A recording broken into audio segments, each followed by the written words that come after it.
Today I'm going to tell you the thumb story. This particular story, I understand, is actually true.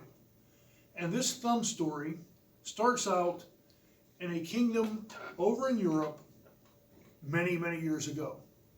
During this time, there were small kingdoms. In one of the small kingdoms, there was a servant and a king, and they both had sons. They were about the same age, and so they started to grow up together. They dug in the sand together, they played together, and they became best friends.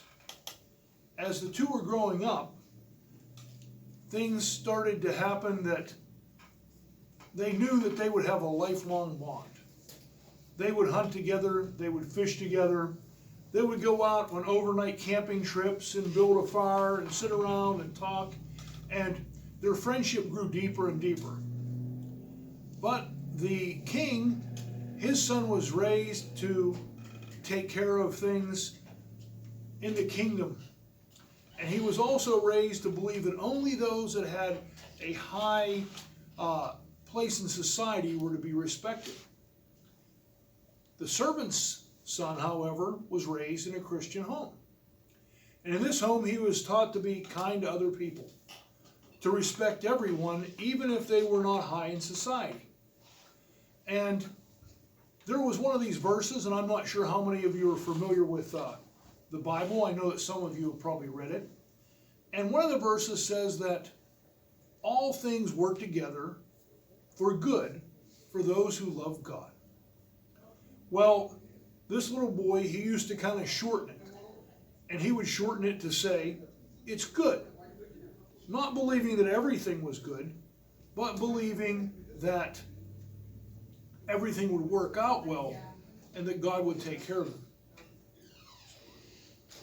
And so what happened was the king died. And as the king died, the two young men, they knew that their friendship might come to an end. But the son of the king decided, or actually the king at this point, decided what he needed to do was to create a job for his friend. So he let him become the royal rifle bearer. And the rifle bearer, what he would do is he would take the old rifle that they had and he would pour into the end some black powder.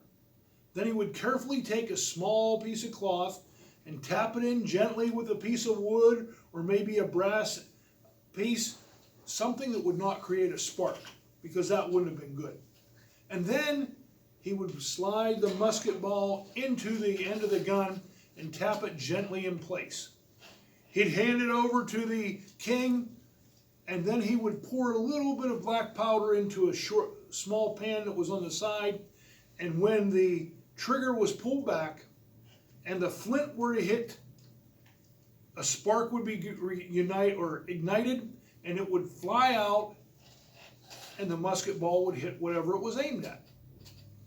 Well, this one time they were hunting, and the king said, okay, I'm ready for my rifle. Look at this stag that's out here. A stag is like a deer. Over in Europe, it might have been a red deer, similar to an elk that we have in the United States.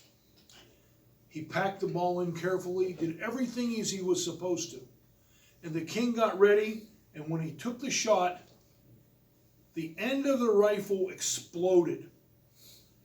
And it was the end right over where he was shooting, and his thumb was just blown right off. Actually, almost the entire thumb was gone. There was just a little bit of nub. And his friend, of course, took his knife and cut a piece of his shirt and wrapped it up, and they held it and they stopped the bleeding, and things were just getting back to the point where they knew things were under control. And the king's friend said, it's good. The king exploded. He said, it's good? There is no way this is good. He said, you wait till we get back. We'll see how good it is. When they got back, he threw him into the jail, into the prison that was nearby, and he said, you think it's so good? He said, I don't think it's good. He goes, that's not what I was trying to say. That's not what and he goes, I don't want to hear it. you can rot in jail as far as I'm concerned. And so that's what happened. And as the months went by, the king saw his thumb begin to heal and when it's healed over, about a year later, he decided he would go hunting. But his friend was the one who always carried the maps. He always led the way. And so the king got lost. When he got lost, he was out there wandering, and there was a group of people that came on him and captured him. Now this group was a tribe of cannibals. And for those of you who don't know, cannibals are people that eat other people. And so they said, hey, he's going to be great. So they went and they started gathering some herbs and spices and wood for the fire. And then there was a big commotion. Off to the side, you could see a lot of activity going on. People were speaking in a language the king couldn't understand. And they were pointing to a thumb. They said, oh yeah, the hands were going up and the heads were shaking. What he didn't realize was it was taboo or bad luck to eat anyone that had a body part missing. If somebody didn't have an ear, you didn't eat him. They looked over and he said, why did you bring him here? He's going to curse the tribe. We can't eat this guy.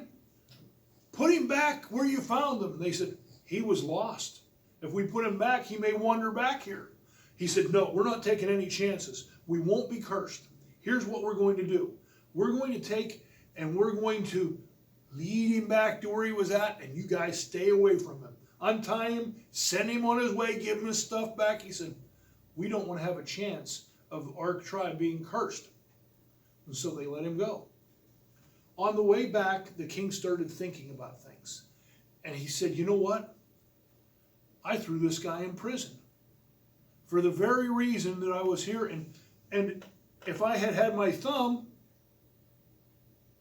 I'd be dead now. So he went back to the prison and he said to his friend, he said, I'm so sorry. His friend said, it's good.